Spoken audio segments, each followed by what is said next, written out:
Morning Sue, my name's Chris. We spoke earlier on the phone and referenced the Land Rover Discovery Sport. As promised, I'm going to do a bit of a video to show you more of this car than just the images do on the website. Just so that you know, this car has been reduced in price. It's priced at $28,890. In terms of some of the questions that we went through on the phone, so you were asking about the differences between this and the Range Rover Evoque in terms of dimensions, etc. I have sent some answers over to you to your email address, but just so that you know, they're almost identical. This one is a tad longer. I think it's like 226 millimeters longer, but other than that, they've got the same ground clearances, the same engine range, etc. So this one is the 2-litre mild hybrid diesel with 150 horsepower. With it being a mild hybrid, that keeps the road fund licence, the tax down to £150 a year. And it also has the power pack, so that's the USB sockets in the row 2, as they call it. I'll try and keep the waffle down. Let's take a look at the Discovery. So just before we go outside to the car, I just wanted to quickly show you, this car has the electronically heated front windscreen. So I've not actually had to go out and scrape the windscreen. You just simply press the heated windscreen button, which comes on for a couple of minutes, which I did earlier. And then it melts all the snow and ice off. Well, let's go outside. Okay, so this is the black Land Rover Discovery Sport that you saw on our website. It is a 69 plate car. So it does have the majority of its Land Rover warranty with it. It's priced at $28,890. Okay, it's a 2-litre diesel mild hybrid, returning combined MPG and about 40 to the gallon. So it's quite impressive, to be honest. This one's finished in Santorini black. Okay, and we've got the front parking sensors on there with the honeycomb grille at the front there, and the big Discovery branding. Now coming around to the side, it's got Land Rover's signature LED. There we go. Land Rover's signature LED running light, daylight running lights, which wrap round to the side, and then we've got this little piece of trim here, which kind of corresponds with it. It gives it that sort of wraparound feel in terms of its styling. We've got the privacy glass in the rear there. Okay, I'll just come around a bit further. Now, Sue, I'll be honest with you, this is quite a task for me. It's quite treacherous here. I'm trying not to slip and film and seem somewhat professional at the same time, even though I haven't had my 9th coffee. But we're getting there, Sue, don't worry. Okay. And that's the rear. So, the car has the 18-inch multi-sport alloys, which you can see are untouched. Now, in terms of dimensions that we were speaking of before, the ground clearance is 212 millimeters, so it's a nice higher up car, and obviously it's got Land Rover's all-terrain system. Let's take a look inside the tailgate there. So this one does have the additional 2 seats on the rear there, which do fold down very simply. It's just a pull on there and they go straight down. Got lots of extra bits of netting. And you can release the seats just by pressing that button on there, which folds them ones down. And there we go. Oh, somebody's trying to steal one of our cars, I suppose. I'm only joking. So as you can see there, even with these seats down, they do go flat, and it leaves plenty of room for, obviously, for the dogs and, you know, the fishing. But hopefully your husband won't put all of his smelly fishing gear in it. You never know. You never know.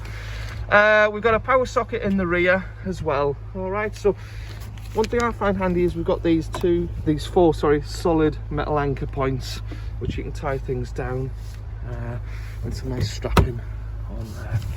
All right. Let's take a look inside the front of the car. Okay. So stepping inside the car, the first thing you're going to notice is we've got the full perforated leather twin stitched seating, which are heated.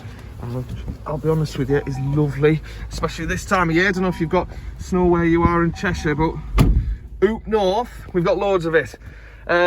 So let's take a look. So first off, we've got the LCD screen in the center there, which you can configure using these different controls on the car. They are touch sensitive, so you can just swipe or you can press them as well, and they've got what we call haptic feedback, so it kind of feels like a little bit of a vibration when you press them, so that you know you've done it. Moving on to the infotainment system. It's DAB, obviously FM, AM, Bluetooth, voice control. We've got the nav control. It's a really advanced system that's really obviously intuitive and easy to use. I can do a separate video detailing that specifically if you really want to, and get one of our product specialists to go through that. But one thing I will say is it does just about everything. It's really simply laid out all along the bottom there. It's very quick and really intuitive. And there's the rear view camera there. So moving on, more importantly, so you can see our controls there. So what they do is these dials are multifunctional, so they do separate different functions. What it means is it's cleared up what would have been a cluster of buttons there doing all sorts of things. So at the moment, because I'm a big softie, I've got my heated seat on, but you can press that and you can change it and turn it. But if I was to press that control now becomes the all-terrain system. Okay, with the eco mode, if you want to save on fuel, we've got normal, and then we've got auto, so that will automatically sense where to send the traction in the car, subject to your current driving conditions. But you can also set it to snow and ice. We've got forest, and we've got sort of, I don't know if you do much driving in the desert, Sue, but there you are. You can set it that way. I'll stick it to auto for now, let the car do the work. And then again, you can change this one. It becomes your fan speed as opposed to the temperature, and there's that all imported heated front windscreen there. So gearbox, we've got the fully automatic gearbox there, which is an 8-speed, nice and simple to use. You just click the little button and pop it into position. And then we've got our cup holders, which are covered by this convenient little tray, which never goes back in straight away when I'm filming. Right, so let's open up the center console there. So we've got 2 USB sockets, a micro SIM, and a 12-volt power adapter there, as well as a separate power there, and you've got one in the other row of seats there, so there's plenty of power. So just some of the facts on this car. So as we've already discussed, in terms of dimensions, it's pretty much the same as the Evoque, ever so slightly longer. Same ground clearance of 212 millimeters. It's combined MPG of about 40 to the gallon because it's the diesel mild hybrid. So what that means is that it's got the diesel engine and a battery motor. You don't need to charge it, you don't need to do anything to the motor. It just takes its charge off your braking, coasting, etc., and whatever energy it generates from your braking and coasting, it puts back into the car, so that you're reserving the energy and saving fuel, but also gives you better performance as well.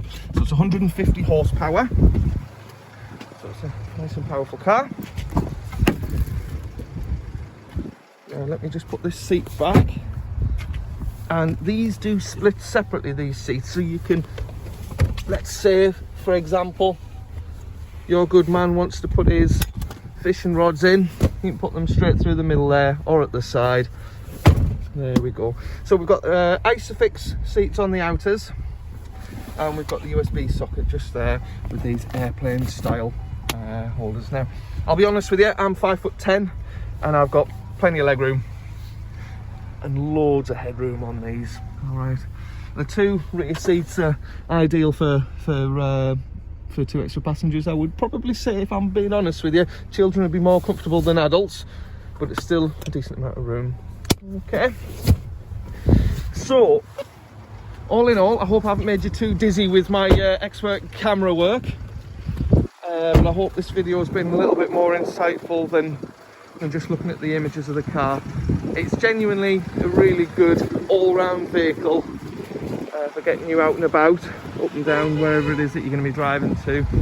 If it's the Evoque, that's going to be almost the same in terms of its capabilities, but a little bit more comfortable with some nicer features and luxuries. The Discovery is a gorgeous car, but maybe I'm biased. All right, I look forward to hearing what your thoughts are on this one, Sue. Thanks again.